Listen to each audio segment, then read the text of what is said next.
It seems like yesterday, but maybe we started 10 years ago, my colleague Mick Donegan and I, trying to convince major industry, including Microsoft, to build eye control technology into their game platforms. Because the eye gaze machines at that time were costing between 12 and 14,000 euros. And then they needed specialist training, and the people we wanted to have them could not afford to buy them. They were very rare to be provided. Then you needed an assistant.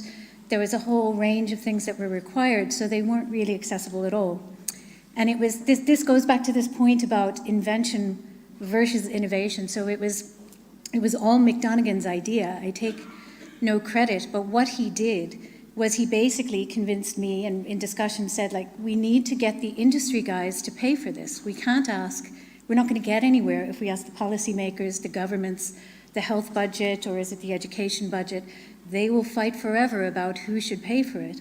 We need to tell industry that they have to pay for it by including the relevant technologies in their mainstream platforms.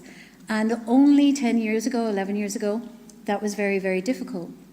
But an example of that achievement was, so Mick Donegan, who is a special needs teacher by training and became a technology expert over time, we hired him to Smart Lab so that he would have a salary and he didn't have to worry about taking money from industry, so that he could go to industry without asking for money and say, I want to work with you and all industry. I'm not just here to represent Microsoft or the Mytobi company or any one company. I'm here on behalf of people with the need for eye control for whatever reason, and I would like to hack your system, please. And only 10 years ago, that was very hard, because we were saying, allow us to hack into your system and allow us to make technology free for those who need it. And companies at the time would say, I can't tell you how many executive board meetings at Microsoft in Seattle I sat in, saying, let us make an open source version of some of your games and let us hack in an eye control system. And they would say, why would we? Why would industry go open source? Now, only a few years later, many industries have gone, have an open source model because they understand this works. But the innovation was this, and this is what I think we need to do with all learning technologies, especially the ones for young learners, because young learners are the ones who are going to invent these technologies, and they're assuming an open source model already. What Mick did is the technology for eye control, many of you probably know this, but it was in existence for many years before it was used as an interface. So if you are driving on a highway and you look at a big billboard, say it's for Coca-Cola or Nescafe Cafe or whatever it is, there's a billboard and it's advertising something and you're driving. The companies are using eye movement technology, and have been for many years, to just see, are you looking at their logo?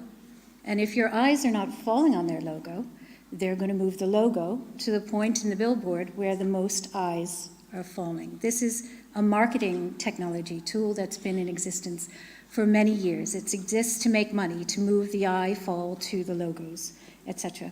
So it needed somebody like Mick to say, I don't want to work for you, I don't need your money, but I want every company who makes these eye tracking technologies to just let me hack it, so that instead of advertising something, it becomes an interface. I just want to turn it around so that somebody who can only move their eyes can use your technology as their interface to the screen.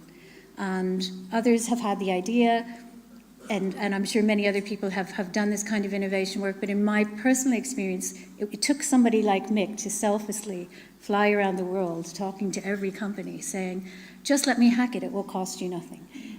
Anyway, many did. The Mytobi company was particularly generous, and we did a lot of work with them. And now, Microsoft Connect has integrated eye control. And it seems to me like it took a very long time, but in fact, it's only a few years, and things are moving at a very rapid rate now. So as these young learners tell us what they need next and get frustrated that they can't move around the ancient sites, we're going to learn from them what's the next thing we need to innovate, and how do we convince the next industry company to just build it in so that it's free for anybody who needs it. I think that's it.